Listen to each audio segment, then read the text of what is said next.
تعالى يا صاحبي، هذه قطعة الأرض اللي كلمتك عليها وقلت لك عليها. أول ما وقعت قلت ما فيش غير حمادة هو اللي يستحقها، وحمادة اللي يجي يشتريها. هي حته الارض حلوه جوه، انا مرتاح لها نفسيا، وهواها بحري، يعني هواها يرد الروح. جميلة. اهم حاجه يا صاحبي بالله عليك، الجيران هنا ناس كويسين، الجيران ناس 10 على 10. مش عايزين نعمل مشاكل مع حد، احنا مش بتوع مشاكل ولا حوارات. من يوم ما جم وبنوا واستقروا ما حدش سمع صوت ليهم خالص نهائي. الله يبارك لك اخويا. على العموم انت صاحبي في الاول وفي الاخر، وده عيش وملح، وعارف انك مش هتدينا اي حاجه برضه. طبعا طبعا اخوك ده اول ما وقعت قلت حماده، كلمتك على طول وجبتك تتفرج عليها.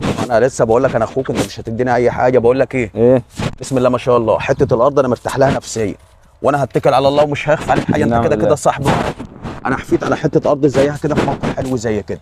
بقول لك يا صاحبي صلى على النبي على افضل الصلاه ان شاء الله باذن الله بعد العشاء هتستنى مني تليفون، انتظر مني تليفون، يا اقول لك هخلص انا جاي بالفلوس، يا اما هقول لك كل شيء نصيب. بعد العشاء فين؟ احنا لسه في اول النهار، وانا شايف ان هي ما تتعوضش يا حماده. انت ممكن تمشي من هنا، حد يجي من هنا يتفرج عليها ويخلص. انا معاك، هي لقطه، وانا خايف فعلا تضيع من ايدي، وعارف ان انا لو قلت لا مليون واحد هاخدها، عارف حته الارض لقطه.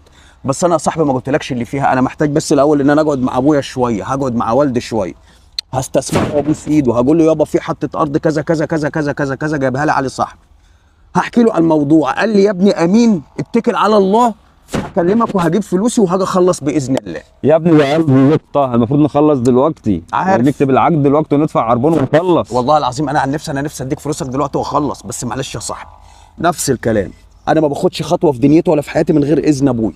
ابوك؟ انت ماسك لي ابوك كل شويه ابويا ابويا اشور ابويا، وانت عيل صغير ولا ايه؟ هيسحبك من ايديك؟ عيل صغير. انا ابويا بيسحبني، انا ابويا ربطني بحبل من هنا بيسحبني، طول عمري ماشي وراه وماشي بشورت، عمري في مره ما خبت ولا غرقت. يا عم انا دلدول، انا عيل. هتقول شورتها قول، هتقول بسمع كلام ابوه قول، هتقول الواد ده دلدول ابوه، حاجه تزيدني شرف ما تقلش مني. يا اخويا يا اخويا، ابويا ده اللي انا مشيته في اللي انا لسه همشيه في الدنيا بوش ابويا، رجعوا بظهره من 20 سنه.